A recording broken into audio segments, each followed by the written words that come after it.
sempre, tá? Começou. Aí a gente, então, eu vou passar lá a minha tela. Se vocês quiserem falar qualquer coisa, vocês podem me interromper. Eu vou passando para lá agora, eu não vou parar de ver vocês, tá? É só abrir o microfone e falar à vontade.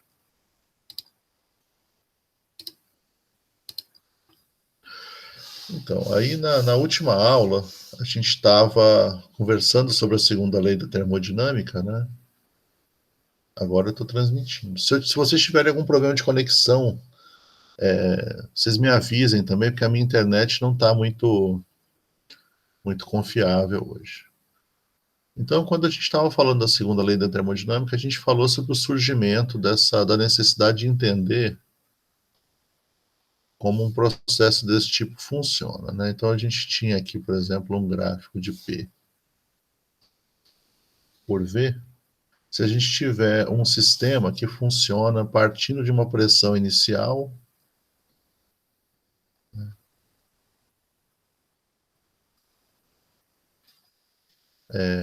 e aí ele sofre um processo.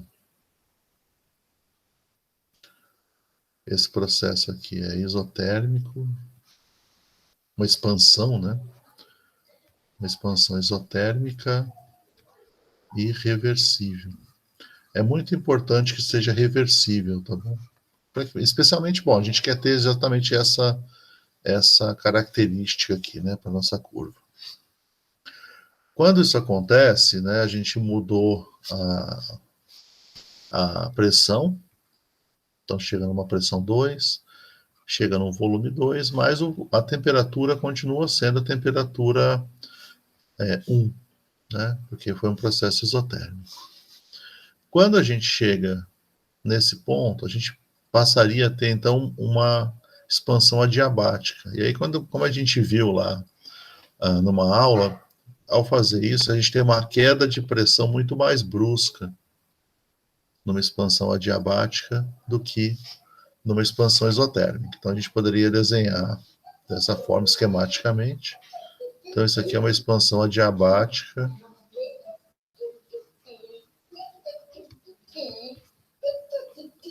Também reversível.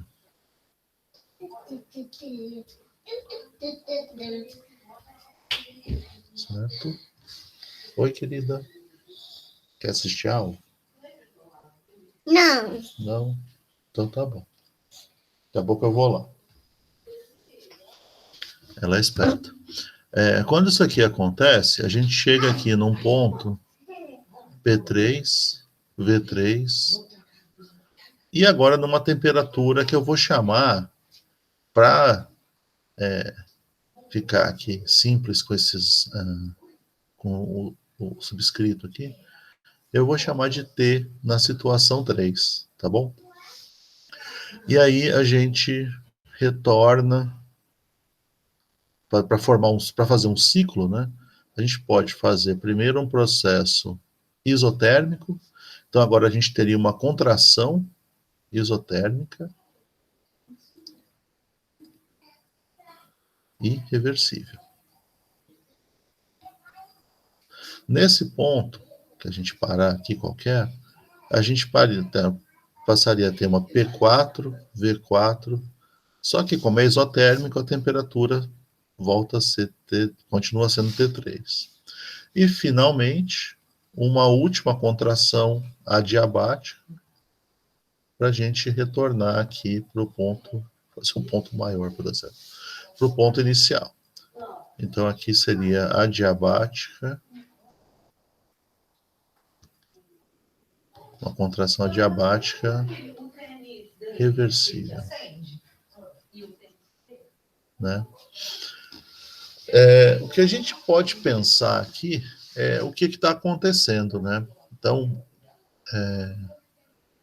a gente vai chegar a uma conclusão de que, por exemplo, se a gente tem processos adiabáticos, a troca de calor, se o processo é adiabático, a troca de calor é zero. O sistema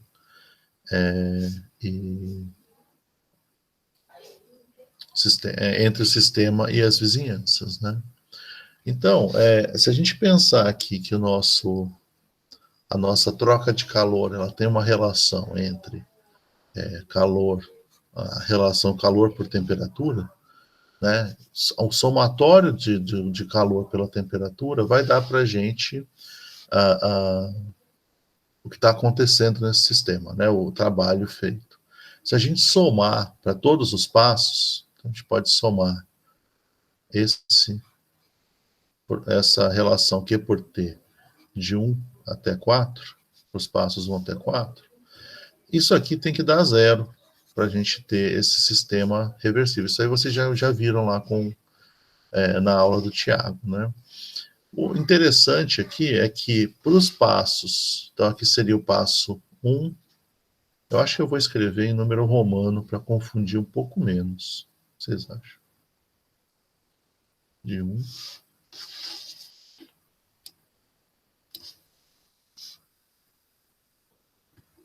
até 4, para a gente ficar menos confuso. Então, essa aqui é a etapa 1, essa aqui é a etapa 2, essa aqui é a etapa 3, e essa aqui, finalmente, é a etapa 4. Para que a gente tenha um processo que é cíclico, né, essa situação aqui tem que ser verdadeira. Só que a gente sabe que para os passos 2 e 4,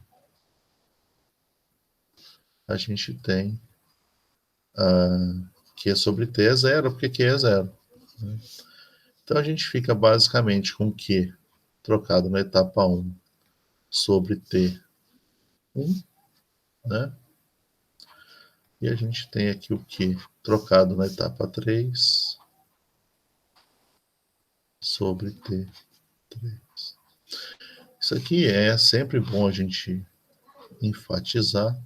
Isso aqui tem que ser reversível. Isso aqui tem que dar zero. Também. Então a gente vai chegar a uma situação em que essa grandeza, Q sobre T, ela é uma grandeza que é uma função de estado, para isso ser verdade. Porque aqui isso quer dizer que Q1 sobre T1 é igual a menos Q3 sobre T3, ou seja, essa etapa aqui, essas duas etapas, elas têm que se cancelar. Para no final das contas eu chegar à conclusão, e de novo, não vou fazer a demonstração, de que o que está aqui dentro é o trabalho. Tá? Então, o que vale a pena enfatizar? Vocês vão ver isso com mais detalhes nas aulas dos colegas. Primeiro, todas as etapas são reversíveis.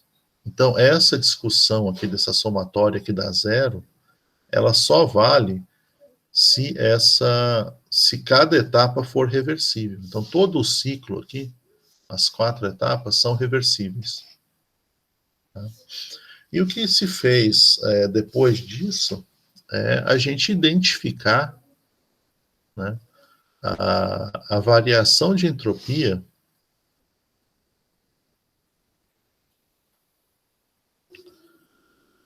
como sendo essa troca de calor reversível pela temperatura em que o processo acontece. Isso aqui se for isotérmico, né? E aí a gente vai conseguir chegar a algumas conclusões interessantes, né?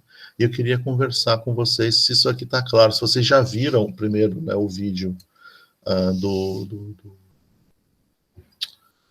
os vídeos que foram propostos, né? E se isso aqui já está claro para vocês, essa discussão, e se vocês querem falar alguma coisa, tirar alguma dúvida a respeito desse conteúdo.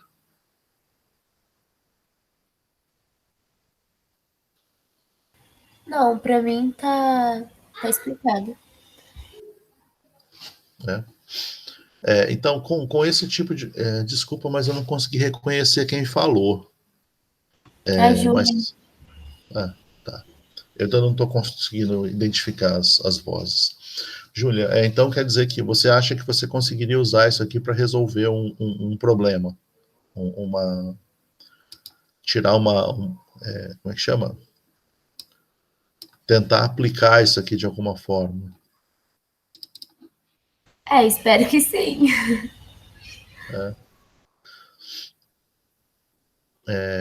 A partir dessa grandeza, a gente também pode calcular, por exemplo, o rendimento de uma máquina térmica. Né? O que essa grandeza aqui quer dizer, no fundo? Né? Se a gente identificar isso aqui com a entropia, né, com a variação de entropia, a gente pode também procurar aqui reconhecer o rendimento de uma máquina térmica. Né? E uma máquina térmica, que eu quero dizer, é uma máquina que funciona assim. Né? Vamos voltar lá. Então, esse ciclo, né? Só para dizer o nome, né? Isso aqui chama ciclo de Carnot, eu já falei na última aula, mas é para a gente não esquecer. O ciclo de Carnot é especificamente esse ciclo que está descrito aqui, tá? Existem variações, tipo Carnot, tem, né, outros processos cíclicos, mas o ciclo de Carnot que é usado para definir a entropia é esse. Mas a gente pode pensar, então, como é que funciona uma máquina térmica, né? Então, a gente pode pensar assim, ó, o que é uma máquina térmica? Tenho um reservatório, né? Então, ele está numa temperatura alta, né? Então, ele está quente. Esse aqui seria o nosso reservatório quente. Esse reservatório está conectado, de alguma forma, a uma máquina. Essa máquina, ela opera cíclico, né? Então, vamos dizer que o ciclo dela acontece assim.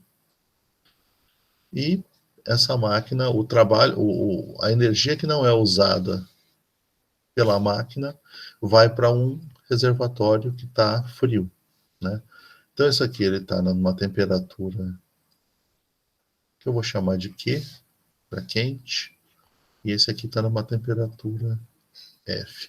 Vocês vão encontrar muito H, né? Porque geralmente a gente usa a notação em inglês, então pH e TC, né? Mas para a gente aqui não importa.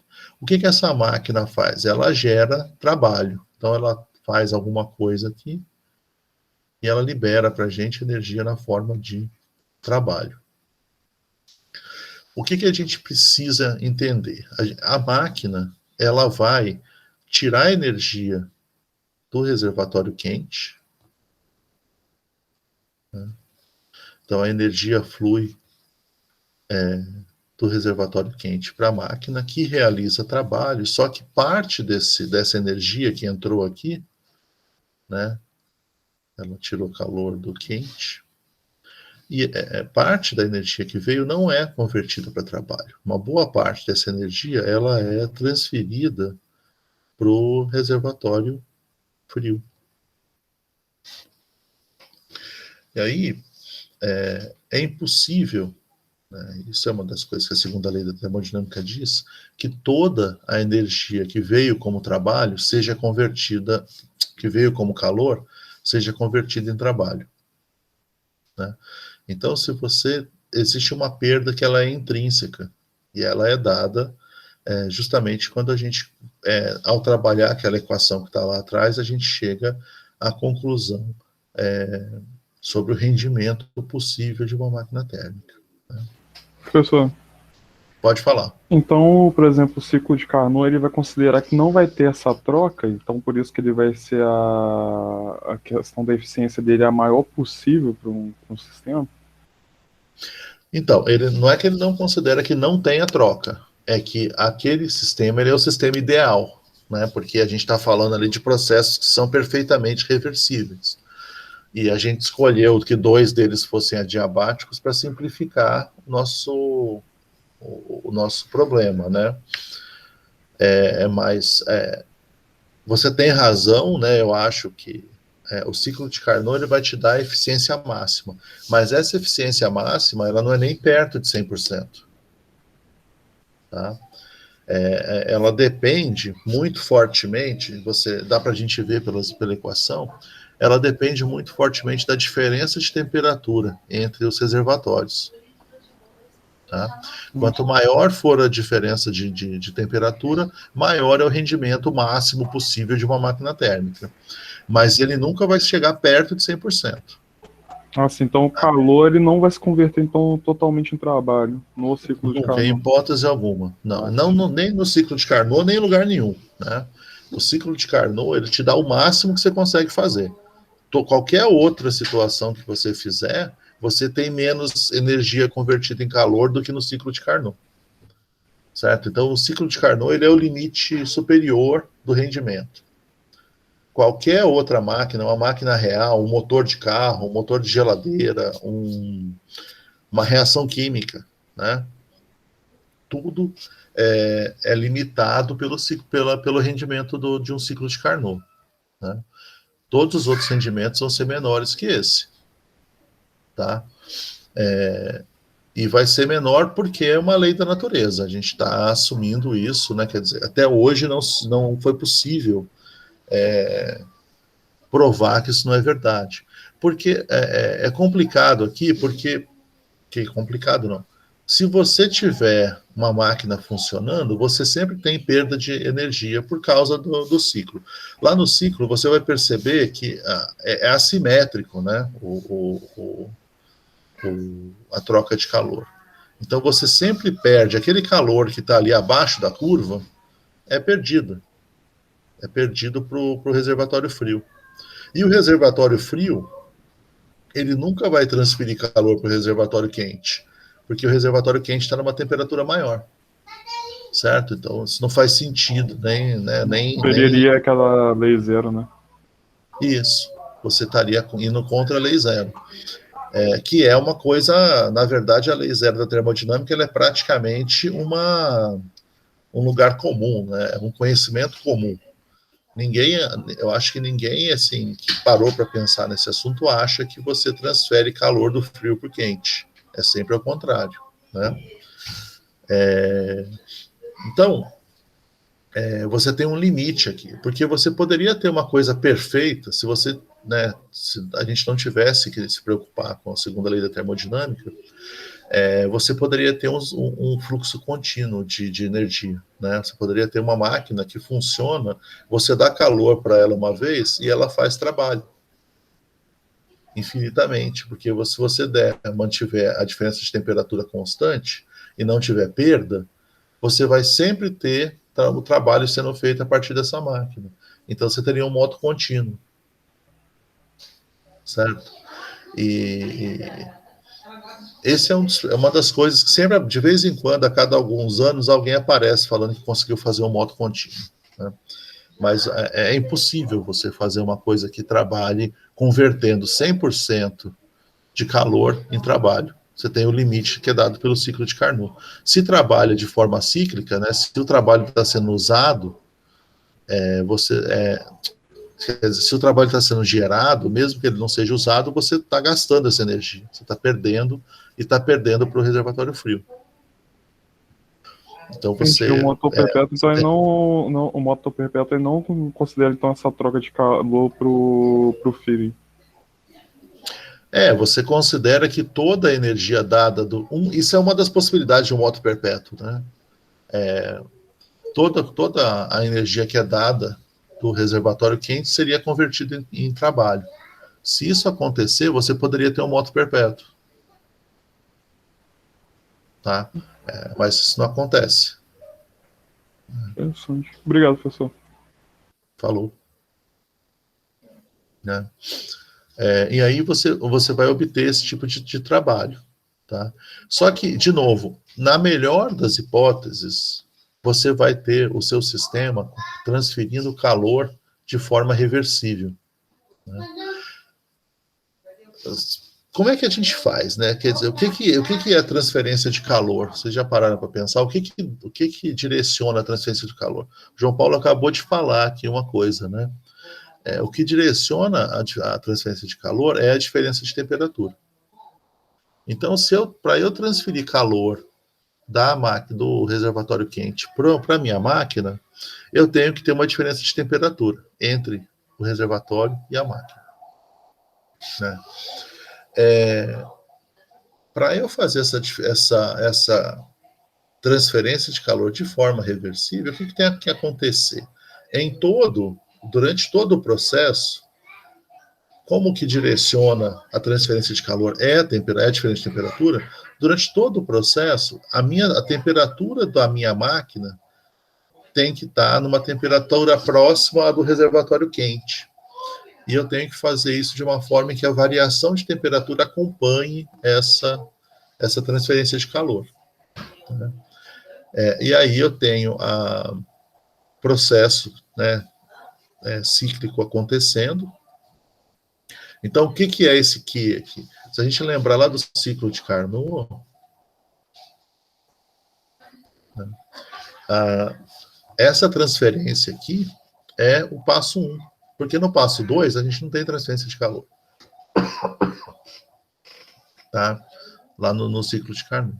Então, eu teria que pegar esse calor para manter a temperatura. Então, ocorre a expansão e eu mantenho a temperatura constante. Então, eu tenho transferência de calor aqui no passo 1. Né? Depois que eu tenho a expansão, né, aí eu tenho uma outra, no passo 3, eu tenho um outro processo isotérmico que é a contração. E nessa contração é quando eu vou jogar calor para o reservatório frio. Certo? Então, aqui seria o passo 1, aqui seria o passo 3 do ciclo. Se eu não fizer isso, eu não fecho o ciclo. Eu não consigo voltar para a condição inicial, que é onde eu posso começar a fazer novamente o ciclo para que eu tenha, no final das contas, o trabalho que me interessa. Tá? Então, a gente tem que levar isso sempre em conta. Aí, esse caso do ciclo de Carnot que está aqui, ele é um caso limite. Normalmente, o que a gente tem a nossa máquina numa temperatura aproximadamente constante, o reservatório quente e o reservatório frio em temperaturas também aproximadamente constantes. Então, você tem uma transferência que ela não é perfeitamente reversível. E aí, nesse caso, o somatório de Q sobre T vai ser menor do que a variação da entropia. Tá? A gente vai voltar nisso aqui na próxima aula, com um pouco mais de calma. Eu acho. Deixa eu conferir o que eu estou pensando.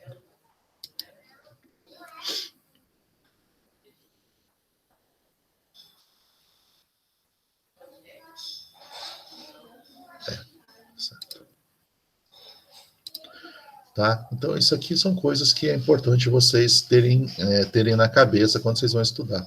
Então, para eu igualar, né? Então, isso aqui é uma coisa que a gente vai ver. No livro, o que vocês vão... No livro, o que vocês vão encontrar? Vocês vão encontrar que ΔS é maior ou igual a Q sobre...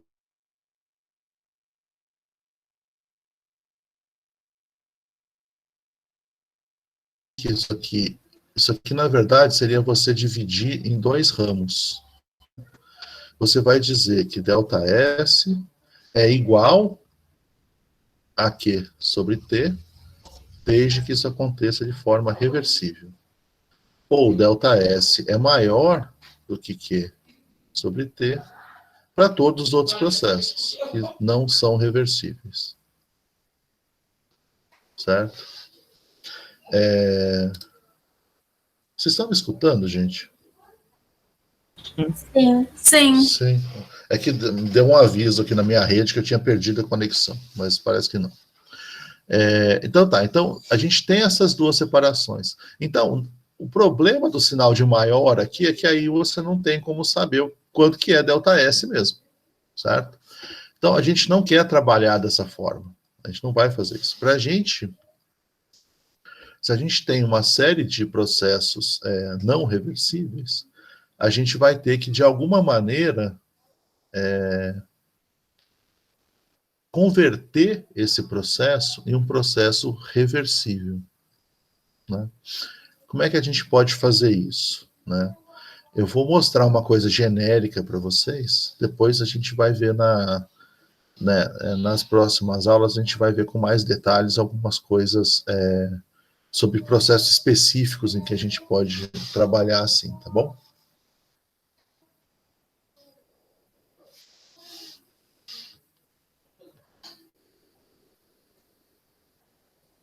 Enfim. Vamos dizer, então, que agora eu tenho aqui... mudei de cor, esqueci de voltar. De novo aqui, um diagrama P por V. A gente trabalha muito com diagramas para ilustrar as coisas, né? Então, vamos dizer que agora eu tenho um processo cíclico, só que ele acontece de qualquer jeito. Né?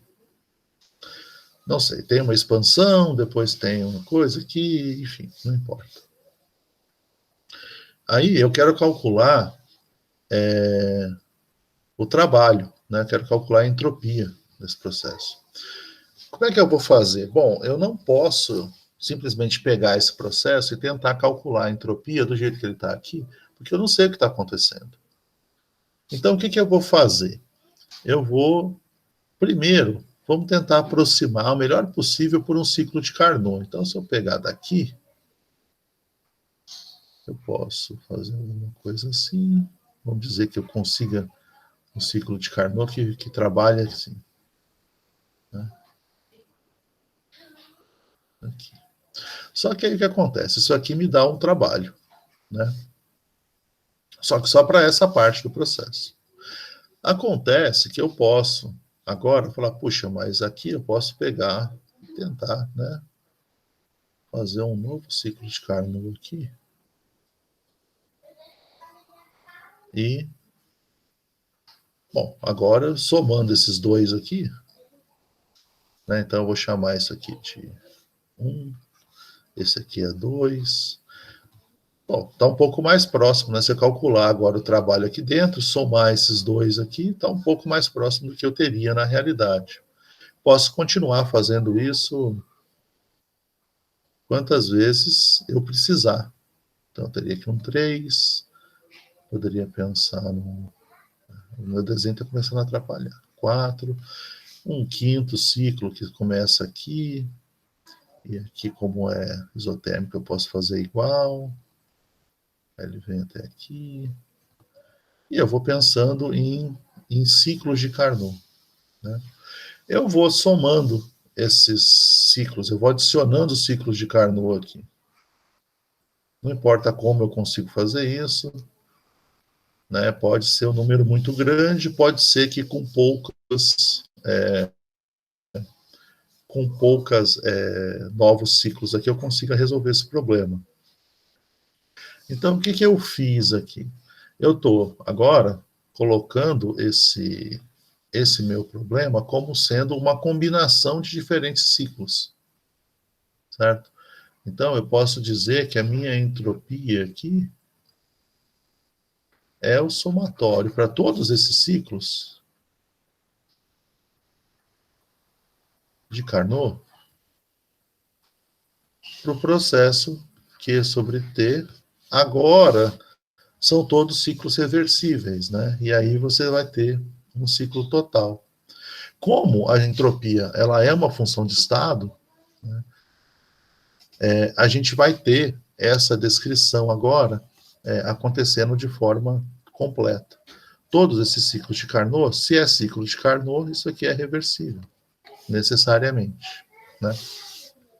Então você vai somar para quantos você precisar. Veja que, ao fazer todo o processo, a gente vai ter né, um ΔS, aqui, o total, que seria o ΔS do ciclo 1, mais o ΔS do ciclo 2, mais o ΔS do ciclo 3, mais o que for preciso aqui. E aí a gente vai ter, somando tudo isso, a gente vai ter o ΔS para o processo todo. Né?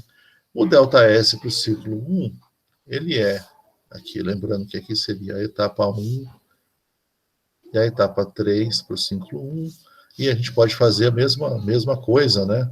1 para o ciclo 1, 3 para o ciclo 1, 1 para o ciclo 2, 3 para o ciclo 2, e assim por diante. Para o ciclo de Carnot 1, isso aqui seria Q1 sobre T1. Né? Mais Q3 sobre T3, tudo isso para o ciclo 1. Para o ciclo 2, a mesma coisa, Q1 sobre T1 mais Q3 sobre T3 para o ciclo 2 e assim por diante. Então, você teria aqui a variação de entropia para cada processo. Isso aqui tudo vai dar para a gente o ΔS do processo todo. Então, o que isso aqui quer dizer? Né? Então, esse desenho, esse monte de deltas aqui que eu escrevi, que para eu descrever um processo reversível, eu posso usar um ciclo de Carnot.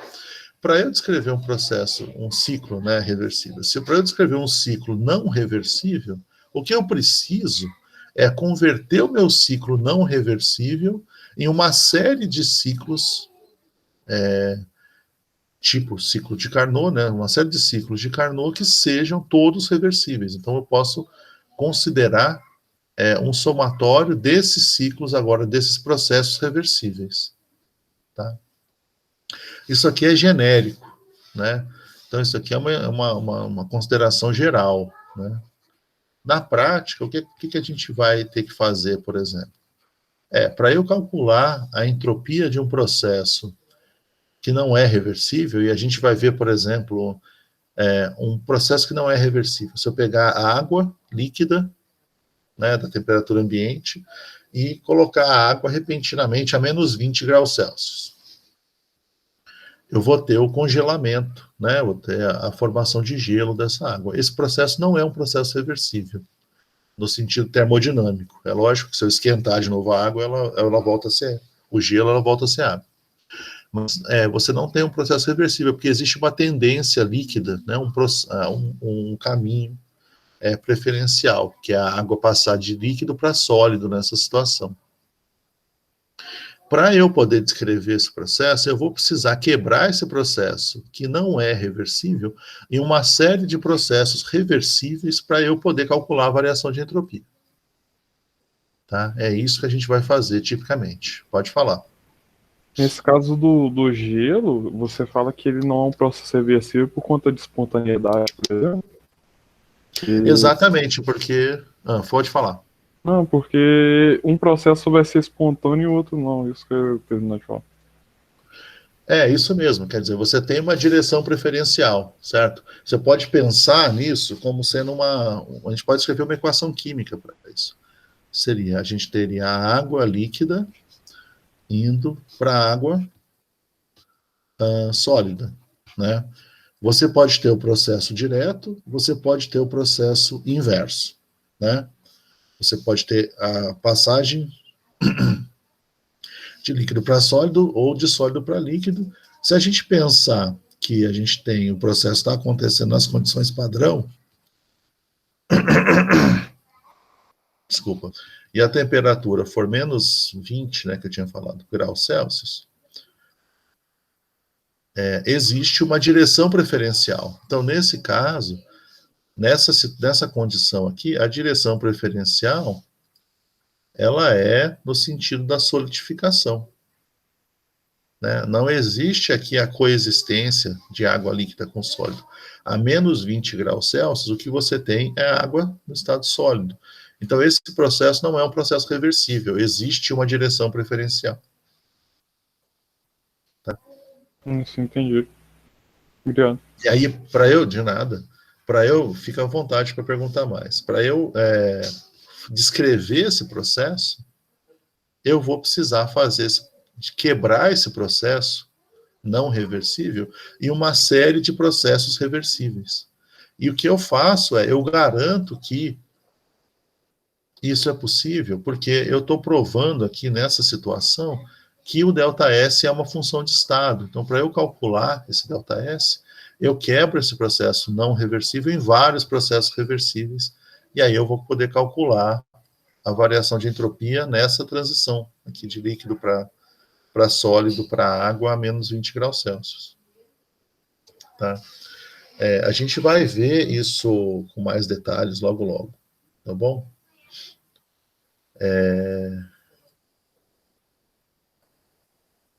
Por aí. Mais alguma coisa para a gente conversar aqui, gente?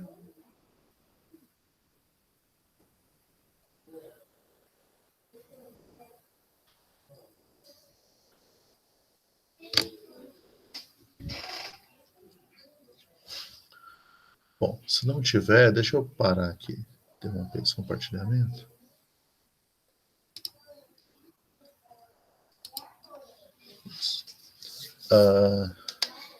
E aí, o que é a ideia aqui? É a gente chegar nessa situação em que agora a gente tem uma grandeza que permite que a gente coloque, né, a segunda, use a segunda lei da termodinâmica. Uma das formas, a forma que a gente usa mais para descrever a segunda, para enunciar, né, a palavra, a segunda lei da termodinâmica, é essa de dizer que num processo espontâneo a entropia do universo sempre aumenta. Esse é o enunciado que os químicos usam mais para a segunda lei da termodinâmica. É importante a gente enfatizar que a entropia do universo, isso vai ser muito relevante para a gente daqui a algumas aulas, né? Outra forma da gente pensar nisso é a gente enunciar com base no ciclo de Carnot, e falar que é impossível você converter todo o calor retirado de um reservatório quente em trabalho.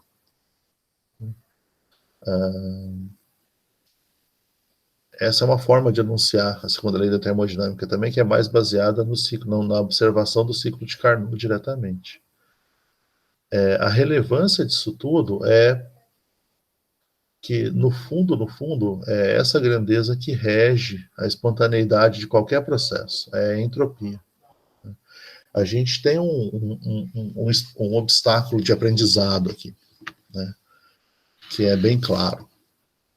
Quando a gente está no ensino médio, a média dos textos e dos colegas que estão lá trabalhando, eles acabam associando espontaneidade com entalpia. Então, você vai ver lá que, se o processo X é exotérmico, existe uma associação, ainda que implícita, né, tácita, de que aquele processo é espontâneo. É muito comum a gente ter os estudantes de química com essa concepção que é uma concepção alternativa ao que a gente observa experimentalmente, né? A gente tem que tomar bastante cuidado com isso. A espontaneidade, quer dizer, se um processo acontece de forma natural, né, numa direção ou não, ela é governada pela entropia. E a gente vai analisar isso mais um pouco aí mais adiante, mas eu já coloco isso de antemão, né, para a gente não se perder.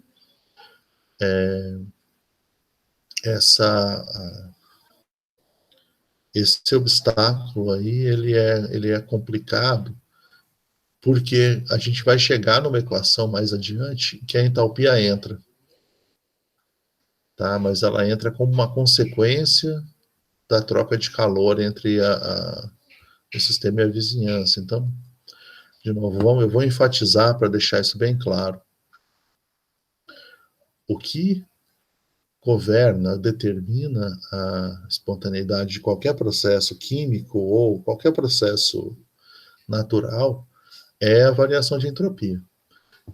A variação de entropia tem que ser sempre positiva para o processo ser espontâneo.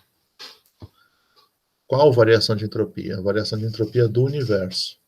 Que é o que é o universo? É sistema mais vizinhança. tá? Ou variação de entropia total, que é o que a gente costuma usar mais, né? Porque falar do universo soa meio pedante. Tá, então a gente tem que ter isso em mente, e eu vou explicar para vocês por que mais adiante, né? Tem relação lá quando a gente for falar da energia livre de Gibbs, que é a grandeza que a gente usa para definir praticamente tudo que acontece numa reação química. Tá? Eu não queria me estender muito hoje,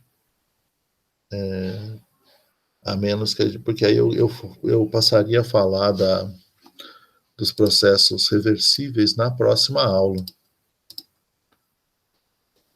Né?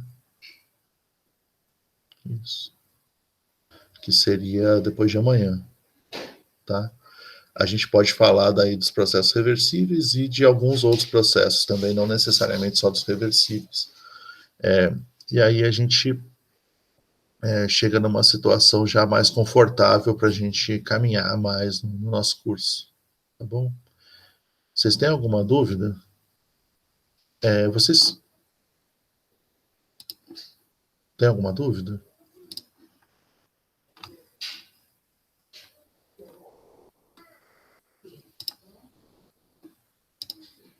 Tá tranquilo. Eu recomendo fortemente que vocês assistam a aula do Tiago. Aqui eu estou vendo que 5 pessoas já assistiram, né? Pelo menos na página apertaram lá que assistiram, né? Para eu ter um controle. Hoje, às 2 horas da tarde, vai aparecer mais uma aula, né? Mais um grupo de aulas, né?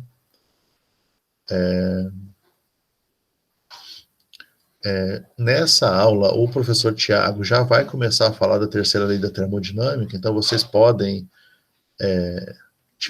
não assistir a aula toda, né? E depois a gente vai falar disso daqui a 2 aulas, né?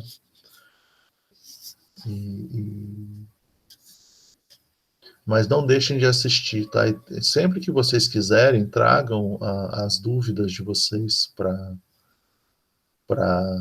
a aula.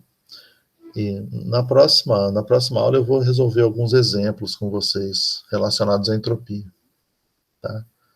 E aí a gente talvez seja mais fácil de discutir, fique um pouco menos, um pouco mais palpável, né? Um pouco menos geral ou generalizado, né?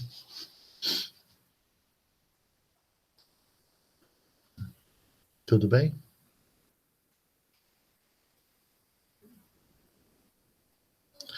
Bom, se tiver tudo bem, tá.